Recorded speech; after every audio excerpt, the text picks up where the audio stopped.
Good evening. Let's imagine that you are accused of committing a crime. You know that you did not commit this crime.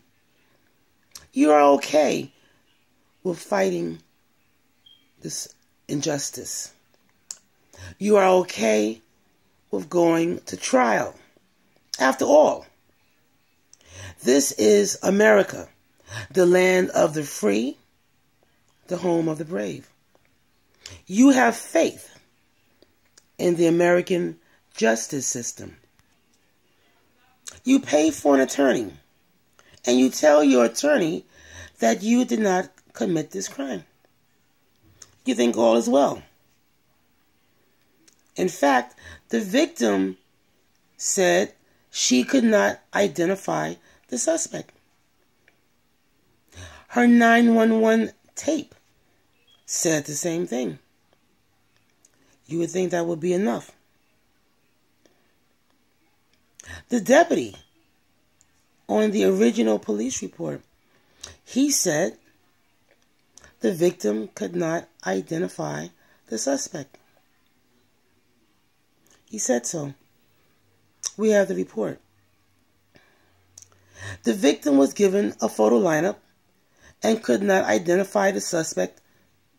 She said that the suspect was wearing a bandana that covered half his face and a hoodie covering his forehead. She said she could only see the eyes. You tell the attorney, well, all is well. Since I didn't do the crime, unfortunately, they won't be able to find the person that did do the crime since she couldn't see the person. Additionally, there are phone records that indicate your phone was not in the area during the time of the robbery. Well, what more do you need? She's given a photo lineup. She can identify. Your phone records show that your phone wasn't in the area. But then something happens. You get a prosecutor that is determined that he's right and you're wrong. A prosecutor's pride is unfathomable. He will win at all cost. Somewhere along the line, somewhere along the way, prosecutors forgot that they are supposed to administer justice, not merely convict. The prosecutor, police, and possibly your own attorney is not happy with the fact that she could not identify you. This wasn't in the cards for them. So what do? 3 weeks later, they give that same victim another photo lineup with your picture as the only common picture between the two photo lineups. Now the victim says, well, I'm 60% sure that it's you. I'm 60% sure because the nose looks familiar. Now you would think an attorney, I won't even say a good attorney, I would say a Mickey Mouse attorney, would ask the question, how can the nose look familiar if you said that his face was half covered and the person wore a hoodie? The only way the second lineup can look familiar is from the first lineup, because in the first lineup she saw his full face, so the nose might look familiar. It can't look familiar from the night of a crime because the person was wearing a mask. Well, you're still not to worry. You have an attorney. You paid for this attorney. And your attorney is supposed to be looking out for your best interests. Right? That's what they say. Zealously looking out for your best intentions. But wrong. A lot of them are not. Your defense attorney, your attorney that you paid money for, is afraid of pissing off the prosecutor. He doesn't question the inconsistency in the victim statement. He doesn't request an evidentiary hearing, a hearing to find out how do you go from 0 to 60%. Oh, but at trial 2.5 years later, 100%. So her identification, her remembrance, it gets better with time, when most people's get worse. This attorney does not want to jeopardize his relationship with the prosecutor. So what do? You think maybe you would pay for another attorney. Unfortunately, they were all connected.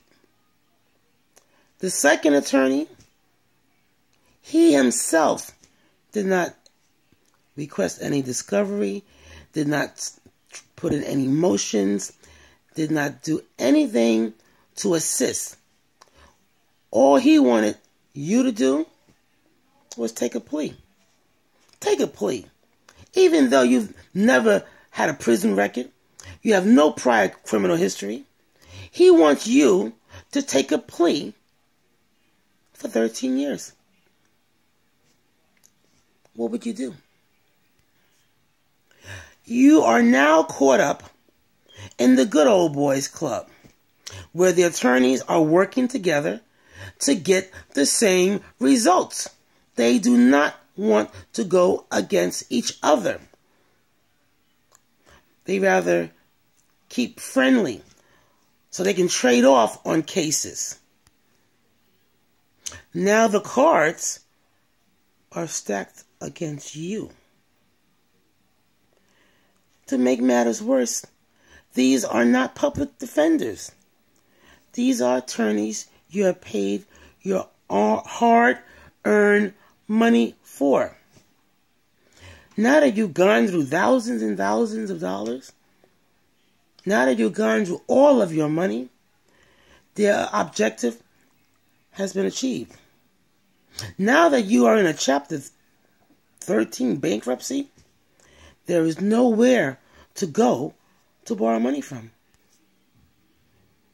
You are tempted to sell your house and live in a shelter. After all, your house is in a Chapter 13 also, with all of your other stuff.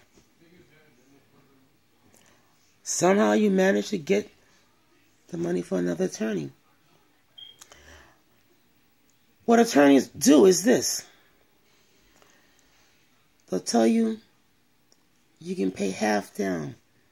You can pay $7,000, $8,000, and you can pay the rest off in monthly payments. They promise to zealously investigate your case. They're lying.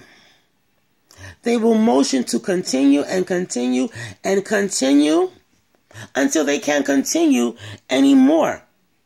They're motioning to continue so that those payments keep coming in. So that perhaps one or two things will happen. Either you will stop making payments and they no longer have to worry about representing you.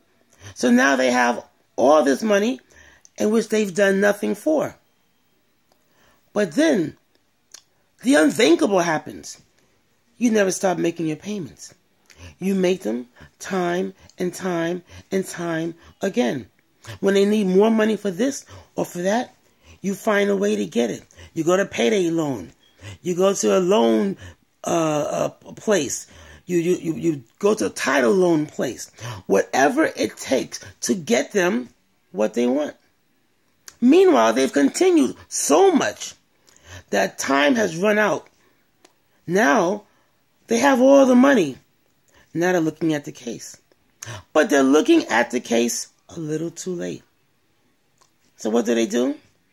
They put anything together so they can say that they have done something for all that money, for that $18,000, $20,000 they charge. They just put anything together. They don't read the documents. They don't read anything. They go by what the prosecutor said. They go by what the prior attorney might have said, instead of investigating it on their own. They had the money. Everything they asked for, they received. What would you do? This is you. What would you do?